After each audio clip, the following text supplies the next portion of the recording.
This might not be the most popular opinion, but hear me out.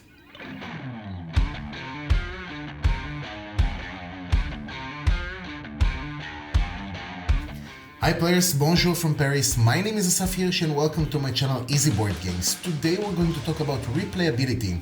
What does it mean? Why is it so important for us? And why it necessarily attached to the price tag of the game? So I was starting to do a video of how to play for City of the Great Machine, and I started thinking to myself, wow, I have here a lot of game, a lot of content, and that's even before I started touching all the extra content and the expansions that come with a Kickstarter. And that is actually a thing that I see in many games, even when we want to pledge for a crowdfunding, or when we want to buy a game that is already on the market and we're not sure, should I get the expansion? Does it worth the money? And I started thinking to myself, what does really replayability means? So I started researching it a little bit, and I saw that my term of replayability is not necessarily the same term for other people or in other sources. So in general, replayability means what is the value of the game after I finished it at least one time. But then I started to think to myself, I'm not so sure that this term, this explanation, applies to all the range of the board games that we have out there. I decided to analyze it a little bit differently. So first of all, for full disclosure, I don't have hundreds of board games. Whatever you can see behind me, this is my humble collection. And also, I'm not already years and years and years into this hobby. I only have a year and a half into board games.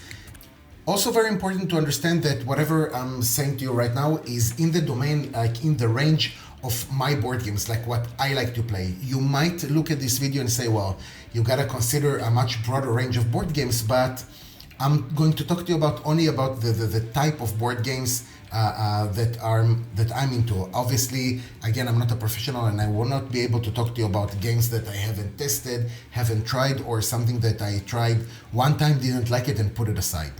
I decided to divide board games into three categories. The first one is story/narrative driven game like Gloomhaven, for example, or Sleeping Gods. This is a long campaign, something that you are not going to do in one sit down.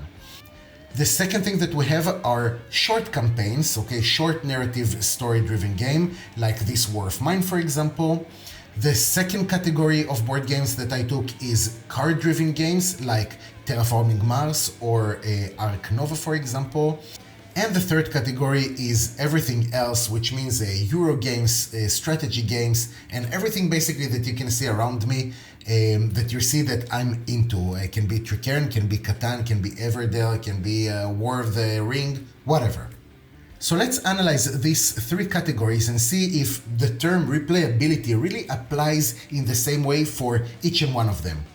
When we're talking about long campaigns like Gloomhaven, for example, I'm not so sure that replayability in the classic term really applies to this kind of games.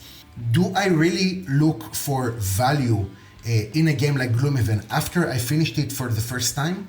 I mean, if you're one of the people that finished Gloomhaven and then thought to yourselves, wow, we have to play this game again with a different character or something like this, then I salute you and you're amazing. But me personally, after checking this game for my bucket list, I'm really not sure that I'm going to look into playing this game again. Most likely I will sell it, or it will just be left in my collection, I don't know, for retry in 10, 20 years or something like that, or just for the memories.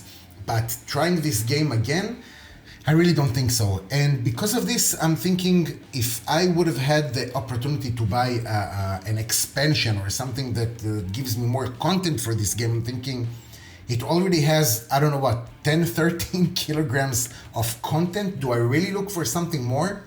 So for me, replayability in this kind of games, it's more like, does it have enough content? Is the content enough interesting for me to come back to this game time after time just to finish it for the first time? So I can tell you in the case of Gloomhaven, yes, for me at least. But in case of games like Sleeping Gods, not at all. I mean, I finished the first campaign, and yes, there is some sort of like mechanism or something like that that makes you want to play this game again. And of course, you didn't exhaust all the options that you have in this game. It's a very heavy game. It has a lot of content.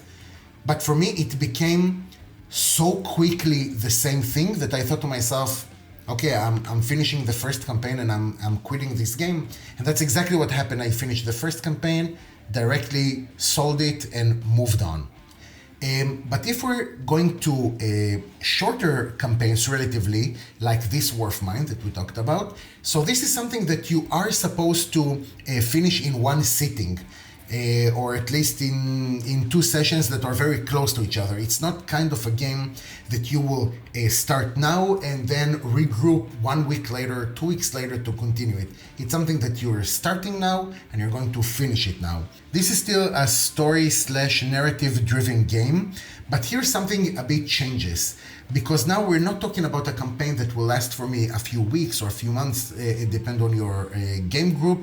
This is something that I'm going to start and finish now, and potentially I'm going to open it the next day or the next week, and I would like to play it again.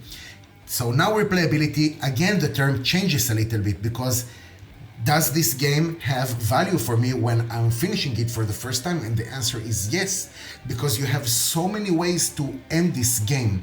For me, I played this War of Mine, I don't know, maybe 15 times, maybe a little bit more, and of course not day after day, maybe in the first few times. But at the end of the day, I'm thinking to myself, okay, if I'm opening this game once per month or something like this, already the chances of me to fall on the same paragraph again and again and again is so slim, because you have so many options there, that I'm thinking if I'm opening this game once per month or even more, I can play this game again and again and still have a very good experience from it. And this is before I'm ever opened the 2 expansions that we have for this game, that I own both of them, just waiting for a good opportunity. But just to show you how much content you have in one game. So here replayability changes a little bit. But of course, if you are into this kind of board games and it's something that comes to your table very often, then yes, replayability is super important. Unlike Gloomhaven, again for me, or very long campaigns, that replayability is not important, because after the first time I'm not going to play it anymore. Here replayability is very important, and of course if you're finding yourself tabling this game again and again and again, that I would recommend for you to get expansions. The second category of games are card-driven games. Again, like I said, like Terraforming Mars or Ark Nova, which some people claim to be a little bit the same. I understand why, because you have a huge pile of cards and you're going to draw from it. And now it depends again, how often are you tabling this game? Here, again, replayability changes a little bit, because now you have an element of strategy also. What does it mean? If you're playing a solo one of these games or with a group of friends, this game is not going to look the same every time, because the people change. People now have different cards. The path that you decided to go into, the strategy that you have in this kind of game, is going to go one way. Next week it's going to go another way, and the probability that cards will hit your way again and again very often is not so slim, but not so high also. So I'm guessing if Terraforming Mars is your game, okay, if it's something that comes into your group very often, that at some point the basic game, the replayability, plays a very important role here, but not in the classic way. Not after you finished it one time, you're like, okay, I'm bored from this game, bring me something else. No, but I'm thinking that if you're tabling this game a lot, then at some point you're looking for an expansion. Okay, you're looking for more cards, you're looking for another mechanism, you're looking for another way to interact with other players. This element of strategy, and because the card eventually don't change, because this game is all about the cards that you're getting or discarding or playing, then at some point you are already in a point that you saw all of the cards or the vast majority of them, and you're looking for something new. The third category of games that in my collection, it's all the rest, it's all the Euros and the strategy games. In this category, replayability doesn't really play a role. or a significant role, and I will explain to you why. Let's take, for example, a game that we all love, that we're familiar with, that's called Catan. So first of all, Klaus Tuber, thank you very much for everything that you did. We appreciate it a lot. Now, in game like Catan that you don't have a lot of options, you don't have an unlimited amount of things that you can do. For the unarmed eye, every board will look exactly the same. Of course, if you're playing with the advanced rules, then every time the board will look different. But what's important is the people around the table that will take different decisions, that will make different choices, and that will, by definition, will affect how you play this game. And this is why almost every game will be different than what you played the last time, and the interaction will be different than what you had the last time. So for me, in games like this, in a game like Tricarion, let's talk about Tricarion for one moment. Tricarion, which is my favorite board game of all times, is a game that besides the expansion, but just the solo element in it, or besides the duo of magicians that allows me to play with another friend in a better way, I never found like the reason, okay, or the need to play like the whole content of the expansion. For me, Tricarion is such an amazing game already, okay, that has so much replayability. This is probably the game that I played the most in my life, and I'm thinking, does replayability really plays a part in a game like this? Because every time that I played, my strategy changed, because things changed, because the people changed around the table. So I don't know if I need more content to this game, because this game has already so much into it. So that really depends, like getting an expansion to a game like this really depends on the quality of the game itself to begin with. Of course, again, if you're tabling again night after night after night after night, okay, and this is something that you're like, okay, I know what you're going to do and you know what I'm going to do, then yeah, sure, why not spice things up and add another expansion to it. But if you're watching this video about replayability in a channel that is so much, that is so far from being famous, that means you're invested already into board games. And that means that you have already, I'm guessing, quite a collection at your home. That means that the same board game doesn't come to your table so often. So replayability about board games that are Euro or strategy or whatever, ameritrash or something like that, is not the most important thing. So this is not a review for City of the Great Machine Band, but because I'm doing right now a video of how to play, I was kind of struck by like how much a small box can have so much content into it, and yet I didn't touch all the exclusives and all the other content that came with the original Kickstarter. So eventually, of course, it's all about the price tag, right? Because if I'm telling you, hey, do you want an expansion that will cost you €5? You'll be like, I don't know what game you're even talking to me about, but sure, for €5, I'll take an expansion of a game that I never heard of. But things are getting a little bit more tricky when you have a crowdfunding game and you're like, okay, am I going only for the core box, or I'm going to get the extra expansions and I'm going to get the extra. If you're taking a game, for example, like Tainted Grail, just finishing this campaign one time, you need to spend, oh my God, so much time on it. You need to be so invested. And then I'm thinking, wait, so in the stretch goals, you're giving me 2 more campaigns, and then I can add another add-on that will give me more content, and now there is another crowdfunding about more content to this game. At some point, you're like, whoa, is it something that I'm really looking forward to? If this is your favorite game in the world, or something like you're only about story-driven games, then yeah, for sure, maybe you do need this kind of extra content.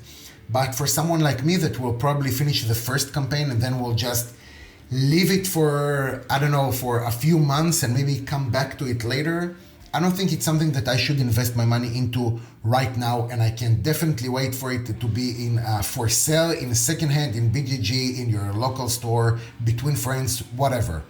And also for strategy games, it can be, take for example, The Great Wall. I'm thinking only the core box. How many times do you need to play this game in order to be already bored and look for more content to add into it?